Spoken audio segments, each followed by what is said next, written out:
They would give their life to save their master's house quicker than the master would. The house Negro, if the master said, we got a good house here, the house Negro said, yeah, we got a good house here. Whenever the master said we, he said we. That's how you could tell a house Negro. If the master's house caught on fire, the house Negro would fight harder to put the blaze out than the master would. If the master got sick, the house Negro would say, what's the matter, boss? We sick. We sick.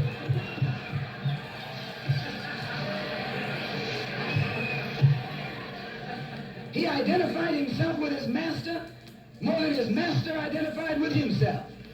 And if you came to the house Negro and said, let's run away, let's escape, let's separate, that house Negro would look at you and say, man, you crazy. What you mean separate? Where is there a better house than this? Where can I wear better clothes than this? Where can I eat better food than this? That was that house Negro. In those days, he was called a house nigger. And that's what we call him today, because we still got some house niggers running around here.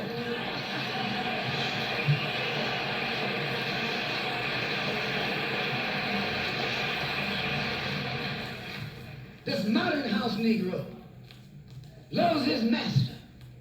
He wants to live near him. He'll pay 3 times as much as the house is worth just to live near his master. And then brag about, I'm the only Negro out here.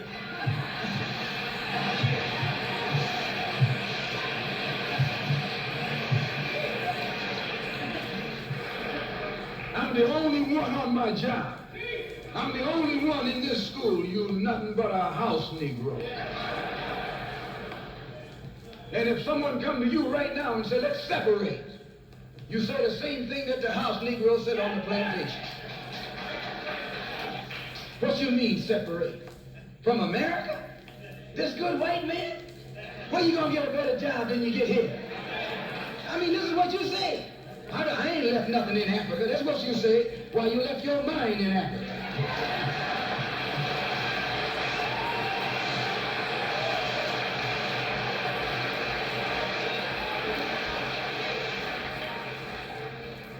On that same plantation, there was the field Negro. The field Negro, those were the masses. There was always more Negroes in the field than there was Negroes in the house. The Negro in the field caught hell. He ate leftovers. In the house, they ate high up on the hog. The Negro in the field didn't get nothing but what was left of the insides of the hog. They call them chitlins nowadays. In those days, they call them what they were. Guts. That's what you were, a gut eater. And some of you all still gut eaters.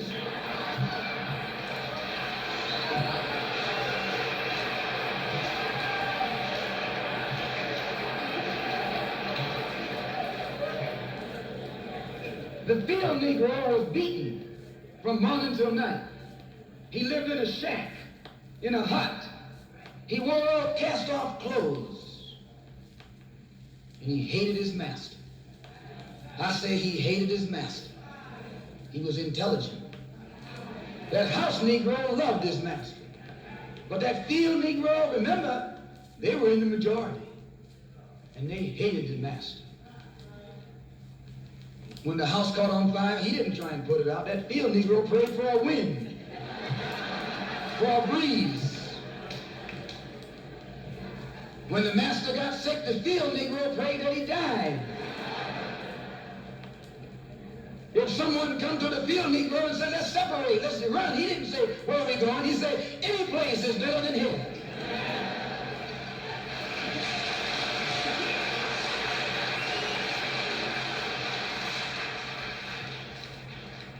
You got field Negroes in America today. I'm a field Negro. The masses are the field Negroes. When they see this man's house on fire, you don't hear these little Negroes talking about our government is in trouble. They say the government is in trouble.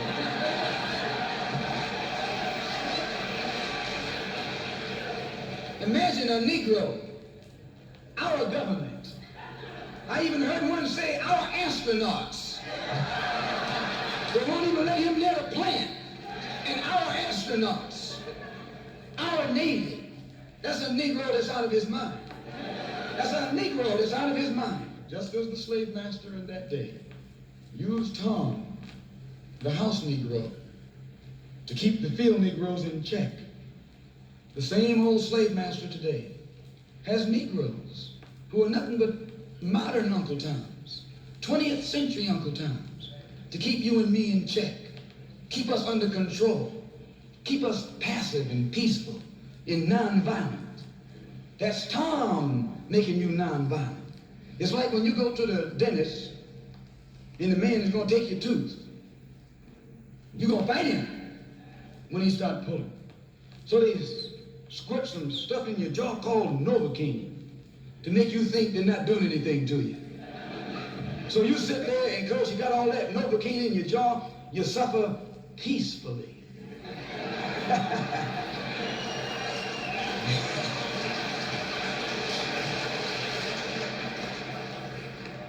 Blood running all down your jaw.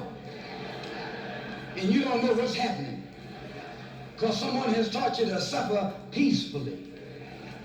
The white man do the same thing to you in the street.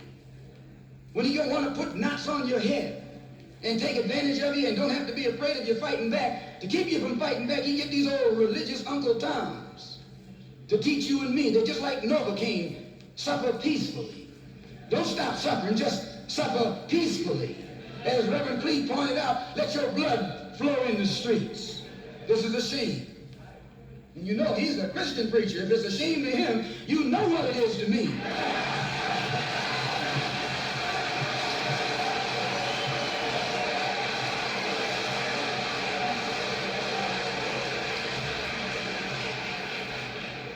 There's nothing in our book, the Quran, as you call it Quran, teaches us to suffer peacefully.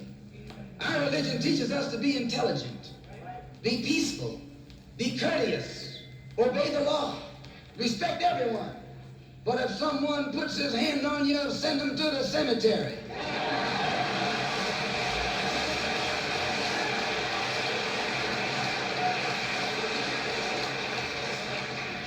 That's a good religion. In fact, that's that old-time religion.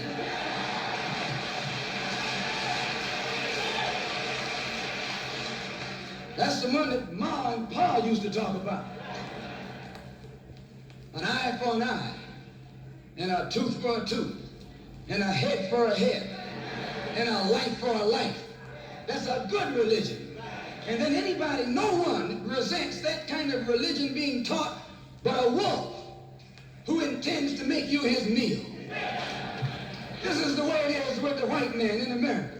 He's a wolf, and you're a sheep. Anytime a shepherd, a pastor, teach you and me not to run from the white man, and at the same time teach us don't fight the white man, he's a traitor to you and me. Don't lay down our life all by itself. No. Preserve your life. It's the best thing you got. And if you got to give it up, let it be even Stephen.